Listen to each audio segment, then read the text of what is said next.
कल यहाँ पर उजाड़ पड़ती थी, आज यहाँ पर मंदिर बने हैं। आप सैकड़ों लोग आकर के नमन करते हैं, प्रणाम करते हैं, कथाएं सुनती है। कितनी कथाएं हो गई इस पानी के ऊपर, और उस पर फसल चल रही है। ये परिवर्तन है, संसार का नियम है, परिवर्तन है। यज्ञ भूमि बनी है, हजारों अन्न पक गया है, कितने भंडारे हो गए हैं, कितना अन्न पक गया है। धर्म का काम होता है, ये तो धर्म सतो है। जहां धर्म होता है वहां जय जयकार होती है। धर्म धर्मेण हन्यते ग्रहा धर्मेण हन्यते शत्रु यतो धर्मं ततो जयः। बीमारी बहुत बढ़ जाए ना तो धर्म करो,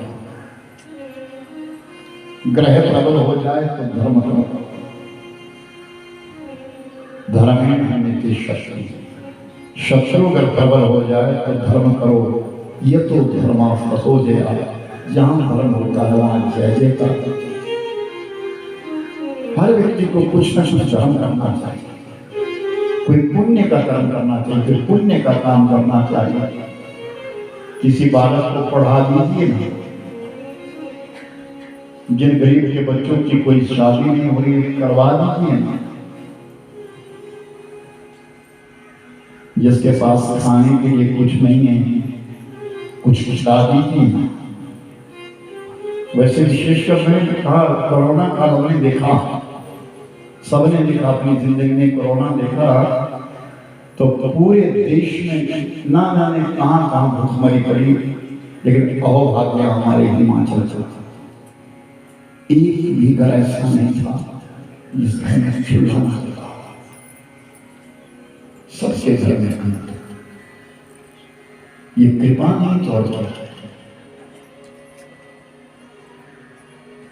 किसी को कोई किसी प्रकार का कोई अन्न की कोई कमी नहीं थी किसी से, बल्कि लोगों को खिलाया।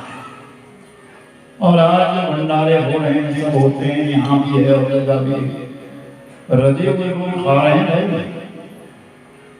भंडारा तो रजे हुए लोगों को चल रहा है। भूखों को भंडारा है कहाँ। लेकिन फिर कहा गया है अन्ना भवन्ति भूतानि पर्जन्यान्न संभवा, अन्न की बर्बादी मत करो। बड़े घरों में मैंने देखा एक आदमी खाने में बैठकर टेबल के ऊपर पूरी टेबल पर दी जाती है, 10-12 चीजें रखी जाएगी तो खा सकता। और आज मैंने सुना है, मैं जाता नहीं, मेरा संकल्प है मैं किसी के फंक्शन में नहीं जाता। मैंने साधु संतों के बीच में संकल्प लिया है किसी के फंक्शन में नहीं जाता मैं। लेकिन मैंने सुना है कि शादियों में आज बड़े स्टॉल लगे होते हैं और उसमें से 10% लोग खाते हैं और 90% अन्न जो है वो गटर में चला जाता है, नाले में चला जाता है। ये मैंने सुना। इसमें सच्चाई कितनी है ये तो आप लोग जानो जो जाते हैं शादियों में। मैंने सब सुना है ऐसा। तो एक अन्न की बर्बादी है। और सुनिए, अन्न श्राद्ध, अम्मा मोबाइल की घंटे में इतनी बातें समझ में नहीं आएंगी, लेकिन संयोग बस कोई एक बात भी आ जाए ना तो तुम्हारे दिन का अहोभाग्य तुम्हारा दिन का। सुनिए, एक नन्हा सा बात, कितने दृष्टांत है जीवन, एक नन्हा सा बात सड़क के किनारे खड़ा है और फूल बेचा, एक गुलाब का फूल दिया, लेकिन नंगे पांव है बेचारे। इतनी निर्धनता है कि नंगे पांव में धूप तपी है, वो फूल बेच रहा है। कोई सज्जन व्यक्ति आया, उसने देखा इसके पांव में जूते लगे, वो गया और जा करके दुकान को उसने उसके साइज के जूते खरीदे और उस बालक से कहा, बेटा ये जूते पहन ले, तेरे पांव तप रहे होंगे। बोले आप भगवान हैं? बोले नहीं, मैं भगवान तो नहीं। तो आप भगवान के दोस्त होंगे। बोले तुझे कैसे पता? आज रात को मेरे सपने में मेरे को भगवान आया और मैंने भगवान से प्रार्थना करी, प्रभु पांव मेरे तप जाते हैं, मैं धूप में खड़ा रहता हूँ, फूल बेच करके अपनी माँ की दवाई करता हूँ, मेरी माँ बीमार है, मेरे पांव में जूते नहीं, मेरे को जूते दे दो। तो भगवान, मैं तो सोचा कि आप आए, भगवान आए हैं, पर भगवान आप नहीं आए, अपना दोस्त भेज दिया। मैं समझ गया भगवान के दोस्त। तो सत्संग कहता है भाई हाँ, अगर सब में ये बुद्धि आ जाए ना तो जितने भी लोग हैं ना भगवान के दोस्त बन जाए। परमात्मा हमारे अंदर ये हुनर चाहिए, ये कल्याण की वस्तु चाहिए हमारे अंदर। हमारे अंदर ये प्रीति होनी चाहिए, संसार से संलग्नता होनी चाहिए। भगवान शंकर जी और सती कैलाश कई वर्ष बीत गए। एक दिन की बात, एक विमान आया और वो विमान आकर के उस कैलाश पर्वत के ऊपर उतरा। तो जैसे कैलाश पर्वत के ऊपर विमान उतरा तो उससे सती की छोटी बहन जिसका नाम रोहिणी है,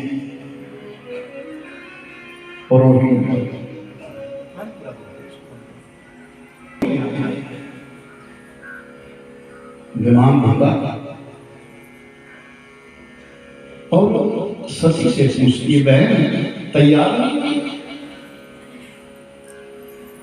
तुझे यज्ञ में जाना नहीं? पिता के यहाँ यज्ञ हो रहा है, कनकल के बीच में यज्ञ हो रहा है, यज्ञ में बुलाया गया है, तू तैयार नहीं? तो सती शर्मा गई, क्योंकि सती को तो निमंत्रण नहीं थी। तो कहती है, बहन हाँ तुम चलो, मैं अभी आती हूँ, हम अभी आते हैं। रोहिणी विमान में बैठी और चली गई। सती उठी और भगवान शिव के पास, महाराज मेरे पिता के घर में कर के बीच में बहुत बड़ा यज्ञ हो रहा है, चलो हमने यज्ञ में जाना है। भगवान शिव ने कहा, सती हमको निमंत्रण नहीं, हमें वो निमंत्रण नहीं दिया गया है, हम बिना बुलाए नहीं जाएंगे। पिता के घर में क्या बुलाना है? हो सकता है निमंत्रण दिया हम तक ना पहुंचा। नहीं सती, हमको निमंत्रण नहीं आया है, निरादर से जाना नहीं। जो निरादर से जाता है उसका परिणाम बड़ा दुखद होता है। लेकिन सती नहीं माना, और सही कहा गया मेरे भाई बहन, जब मित्र कभी प्रसन्न हो, मित्र अगर सुख में हो तो बिना बुलाए उसने यहां जाना नहीं, और मित्र अगर दुख में हो तो निमंत्रण का इंतजार करना। मित्र अगर सुख में हो तो बुलाने का इंतजार मत करना। जब मित्र अगर सुख में हो, मेरे भाई सुखी होगा मित्र, तो बिना बुलाए नहीं जाना। लेकिन अगर मित्र के ऊपर कोई विपत्ति आ गई है ना, तो उसके बुलाने का इंतजार मत करना, पहले चले जाओ।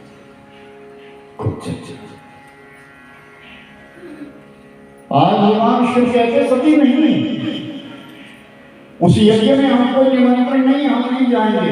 लेकिन सती नहीं मानी, सती कहती है नहीं, सती कहती है नहीं, मुझे तो यज्ञ में जाना है। मुझे तो चाहिए। और सती तैयार हो गई। तो भगवान शंकर जी ने नंदी से कहा, नंदी चलो, जितनी वस्तु सामग्री सती की है सब एक गांठ में बांध करके नंदी के ऊपर, सारी गांठ बांध करके नंदी के ऊपर रख दी, जाओ। और अपने कुछ गणों से कहा, तुम जाओ सती का ध्यान रखना। और भगवान शंकर जी कैलाश दरवाजे पर खड़े होकर के देख रहे हैं और विचार कर रहे हैं कि सती अब लौट करके नहीं आएगी। सती चली और जैसे सती पिता के यज्ञ में पहुंची, कंकर में पहुंची, तो मुख्य दरवाजे के ऊपर पिता खड़े थे। सती जब गई और अपने पिता से मिलने लगी तो पिता ने मुख मोड़ लिया।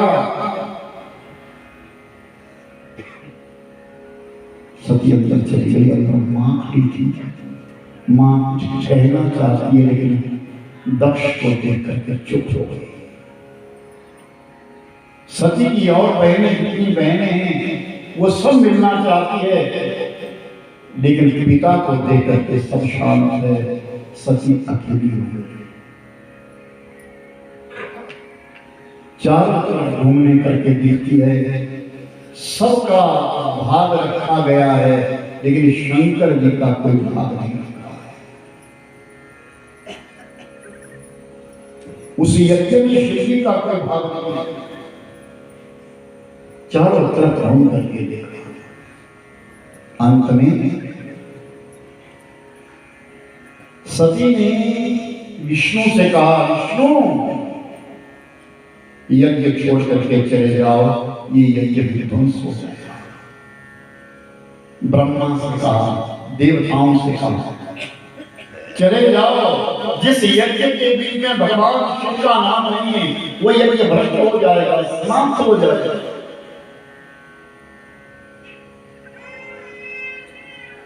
और जैसे विष्णु उठे जाने की तैयारी करने लगे तो दक्ष प्रजापति कहते, ये क्या कर रहे हो? आप तो यज्ञ नारायण है महाराज, आप कैसे जाएंगे? आपके बलबूते के ऊपर तो मैंने यज्ञ किया है। शिव क्या शिव नहीं, वो अशिव है। वो मंगल नहीं, वो अमंगल है। शमशान में रहने वाला है, जिसका ना कोई गोत्र है ना कोई कुल है। वो मैंने ब्रह्मा के कहने से अपनी पुत्री उसके लिए दे दी, मैंने अनर्थ कर दिया। मुझे क्या मालूम कि वो इसे सृष्टि पर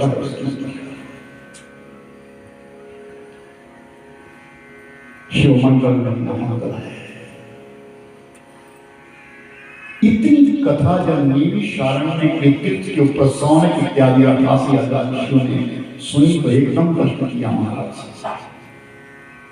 ऐसी क्या बात थी जो भगवान शिव को नहीं बुलाया और सबको बुलाया? ऋषियों पूर्व काल में प्रयागराज की धरती के ऊपर एक यज्ञ किया, जिस यज्ञ के बीच में सब देवता आ गए। भगवान शिव भी आ गए, ब्रह्मा भी आ गए, विष्णु भी आ गए। जब पंडाल बन गया, जब दुनिया खचा खचा करके बैठ गई तो सबसे अंत में दक्ष प्रजापति आए।